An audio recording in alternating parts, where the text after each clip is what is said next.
एक बड़ी पुरानी कहावत है, कहते हैं चोर की दाढ़ी में तिनका। क्या कुछ ऐसा ही सीन चल रहा है। ये जो देश देख रहे हैं तुर्की, इस देश को अब टेंशन होनी शुरू हो गई है। क्यों? क्योंकि भारत ने अग्नि 5 का परीक्षण किया है। अग्नि 5 को लेकर तुर्की की मीडिया में क्या डिस्कशन चल रहा है, साथ ही साथ भारत ने तुर्की के दरवाजे पर युद्धपोत क्यों खड़ा कर दिया है। जियोपॉलिटिक्स में बहुत कुछ चल रहा है, हमेशा की तरह जानने को मिलेगा बहुत कुछ। आइए जानते हैं इन खबरों को विस्तार से। ऐसा है कि भारत अगर इस वक्त ना अमेरिका के सामने डटकर खड़ा है और डोनाल्ड ट्रंप को लेकर कुछ भी ऐसा रिएक्शन नहीं दिखा रहा है जिससे कि ये लगे कि भारत को जरूरत ज्यादा है। यहाँ तक कि पीएम मोदी ने ये भी कह दिया कि हमें अभी और दबाव पड़ेगा, हमें सहना है और हम आगे निश्चित तौर पर बढ़ेंगे। इसका मतलब है कि भारत इस वक्त रणनीतिक तौर पर, आर्थिक तौर पर बहुत मजबूत स्थिति में है। तुर्की को ऐसा लग रहा है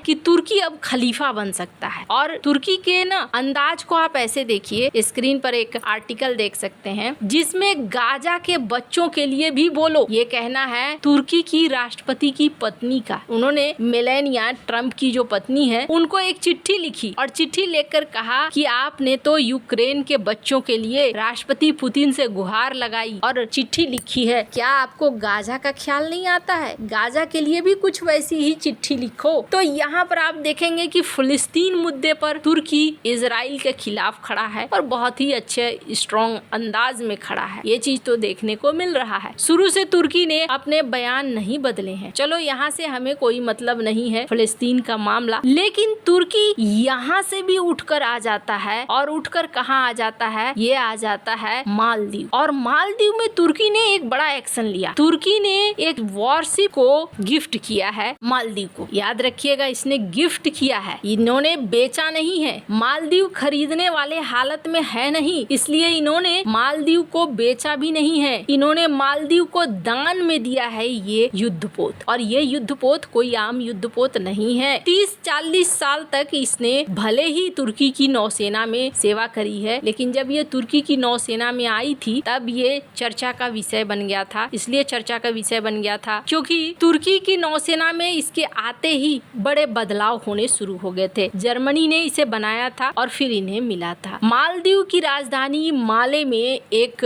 समारोह का आयोजन हुआ और इस समारोह में राष्ट्रपति डॉक्टर मोहम्मद मुइजू, रक्षा मंत्री गशान मोमून, तुर्की के नौसेना के बड़े अधिकारी यहाँ मौजूद थे। इन तस्वीरों को देख सकते हैं आप। और इस पोत को कमीशन किया गया। इस दौरान मालदीव के रक्षा मंत्री गशान गोमुन ने अपना एक संबोधन दिया जिसमें कहा कि ये युद्धपोत मालदीव की नौसैनिक क्षमता को बढ़ाने की दिशा में एक बड़ा कदम है। उन्होंने 1980 में कोस्ट गार्ड की स्थापना से अब तक हुई डेवलपमेंट का भी जिक्र किया। अब यहाँ पर जो आप देख रहे हैं, इस युद्धपोत का नाम है ध्रुमंधवा, जो TCG वॉल्कन श्रेणी का एक युद्धपोत है। 1981 में तुर्की नौसेना में शामिल किया गया था। सबसे बड़ी बात क्या है कि ये हार्पून एंटीशिप मिसाइलों का इस्तेमाल कर सकती है, यानी कि एक अच्छा खासा युद्धपोत है। मालदीव को देने का क्या मतलब है? मालदीव किसके नजदीक है? भारत के नजदीक है। चलो इसे भी इग्नोर कर देते हैं और जरा देखते हैं बांग्लादेश। बांग्लादेश की आर्मी तुर्की के एयरलाइंस के साथ पार्टनरशिप कर रही है। चलो ये औद्योगिक बातें होंगी, लेकिन यहाँ पर यह भी कहा जा रहा है कि बांग्लादेश अपनी सेना में तुर्की के टैंक को ऐड करेगा। इसका मतलब क्या हो गया? भारत के इर्द गिर्द तुर्की अपनी पहुंच बना रहा है। बांग्लादेश, पाकिस्तान, मालदीव, पहले पाकिस्तान तक सीमित था, लेकिन अब ये दायरा धीरे धीरे बढ़ाता जा रहा है। बांग्लादेश में भी पहुंचा है और उसके बाद मालदीव में भी। कहा तो ये जा रहा है कि नेपाल पे भी डोरे डालने की कोशिश अब तुर्की ने करनी शुरू कर दी है। तो ये रही बात तुर्की की। तुर्की किस तरीके से सोचता है और किस तरीके से भारत को घेरने की कोशिश कर रहा है। लेकिन तू डाल डाल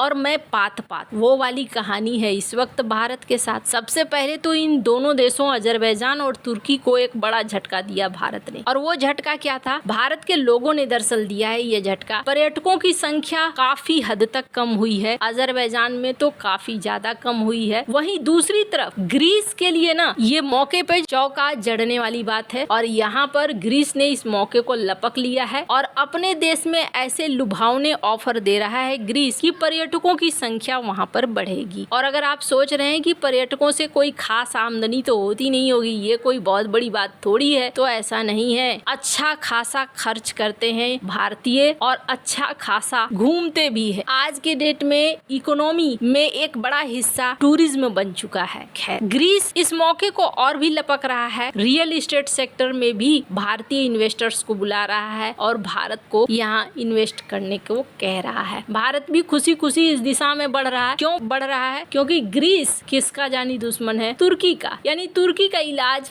ग्रीस के रास्ते से होकर गुजरेगा, ये बात तो तय है। अब वहीं दूसरी तरफ एक बड़ा एग्जाम्पल देखिए, तुर्की की मीडिया डरी हुई है। क्यों डरी हुई है? तुर्की को डरने की तो जरूरत नहीं थी। तुर्की की मीडिया इसलिए डरी हुई है कि भारत ने अग्नि 5 का परीक्षण किया। अब इससे तुर्की का क्या लेना देना है? तुर्की की मीडिया में डिस्कशन हो रहा है कि देखो, अगर भारत की बात करें तो भारत का ना दुश्मन कौन है? अगर रणनीतिक तौर पर बात करें तो भारत का दुश्मन या तो पाकिस्तान है या फिर चाइना है। हम थोड़ी दुश्मन है, तो फिर हमारी तक रेंज क्यों आ रही है? 5000 किलोमीटर की रेंज का मतलब है कि चीन और पाकिस्तान तो आ ही जाएंगे, लेकिन तुर्की भी निशाने पर आ जाएगा। कहते हैं ना, चोर की दाढ़ी में तिनका, वो वाला हाल है। नॉर्थ कोरिया अगर किसी मिसाइल का परीक्षण करता है, कहाँ भारत टेंशन में आता है कि तुमने किस मिसाइल का परीक्षण कर लिया। भारत के कोई पंगे ही नहीं है नॉर्थ कोरिया से। जब पंगे नहीं है तो डर नहीं है। लेकिन अभी ये डिस्कशन यहाँ पर जरूर हो रहा है। और दूसरी बड़ी चीज ये कही जा रही है कि अग्नि 5 का इस बार जो परीक्षण किया भारत ने, एक तो ऑपरेशन सिंदूर के लगभग 3.5 महीने बाद ही कर लिया है, और दूसरी बड़ी बात ये कि इस बार भारत ने खुल्लम खुल्ला दुनिया को बताया भी है